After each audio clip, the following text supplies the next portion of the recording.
Hey guys, it's Carl here. So I'm out doing my 2k, trying not to crack up in the apartment, but look, it could be worse. It's getting out a bit of fresh air and then walking around the estate. It's actually really quiet, thankfully. There's not too many people walking around here. Everyone's out in the parks, unfortunately. Just the last few weeks, just the whole idea of reconciliation has been on my mind a lot, and it's just coming up in different emails coming in from people. And again, as I've said it before, it's quite natural, I think, for people to start thinking about reconciling, and they probably feel a great pressure to do so. But the whole decision to reconcile or to reach out to family, it's a very difficult process to come to a conclusion, and it's a very tortuous one as well. And I think irrespective of how long you've been estranged, it can be a very difficult process, but it could be worse when there's been so much distance and so much time. The estrangement has gone on for such a long time that you've both moved on in your life, you've both carved out a life for yourselves, or multiple people, all the people you're estranged from.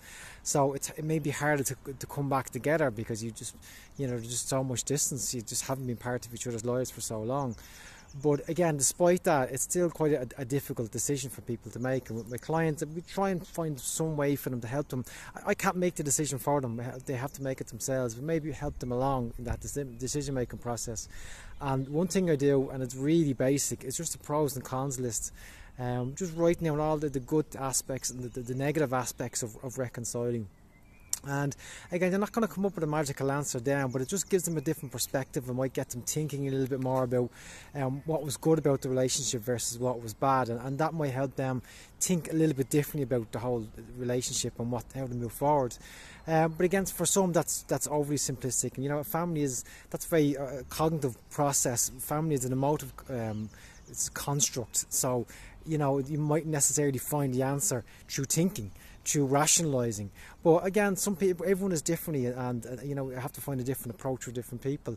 Another one that I might do with clients, and sometimes I do this as a guided meditation, or sometimes we draw it out, is we try and create a really detailed map of their life now, their home, their career, the family that they're not estranged from, their husband or wife, their partner, their kids, their friends, their hobbies, their goals, and all the different aspects of the life that make up their life now, all the different components of it.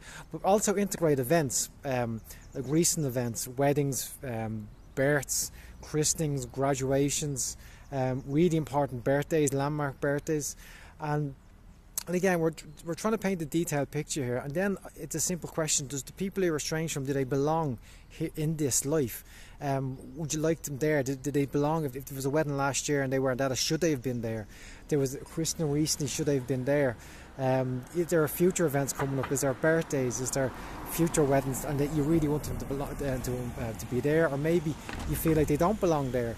And again, it's up to each individual to make that decision. But again, by visualising it and getting a stronger sense of your life, people may come to that answer themselves. I've had clients say to me, I do want them there. I want them at my wedding. I'm going to try and get them there. And I think just by doing the exercise, it gives them a jump start to maybe give it a try and reconcile, maybe reach out. But for others, they come to the conclusion that they don't actually belong there. They haven't been there for me in the past. They haven't helped me, and that's not doesn't mean you're looking for help off them, but they've never given you the support maybe that you deserved.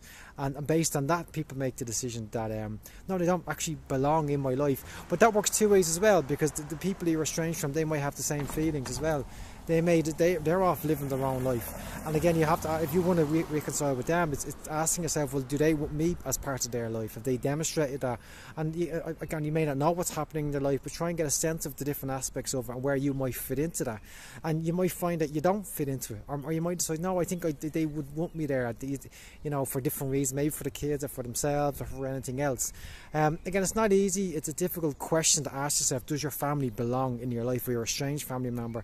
And again, these strategies that I come up with, they don't always work, because I understand the pain of estrangement, and that pain drives a lot of it.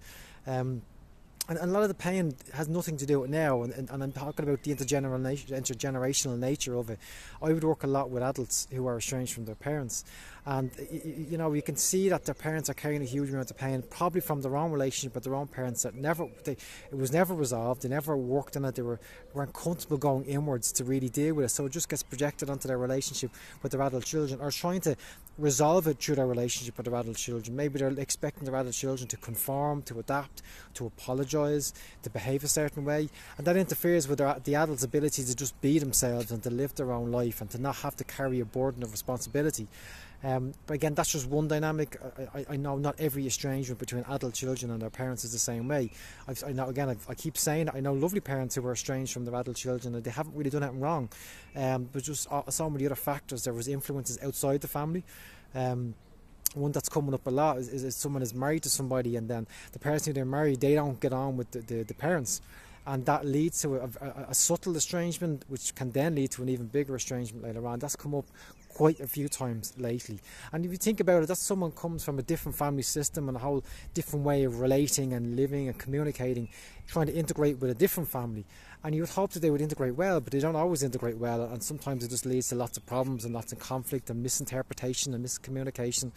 But again, there's other factors. Even if it's may not be an outside person, it could be a generational gap between parents and their adult children. There could be other social factors. So it's not easy. It is complex, as I keep saying. But again, I keep trying to come up with some kind of strategy that might help them through and help them survive the process and maybe move forward just a little bit more. So that's it, guys. I'm out now. I want to get indoors because I don't think I should be out for any more now. And that's it. I will talk to you all very soon. Take care. Bye-bye.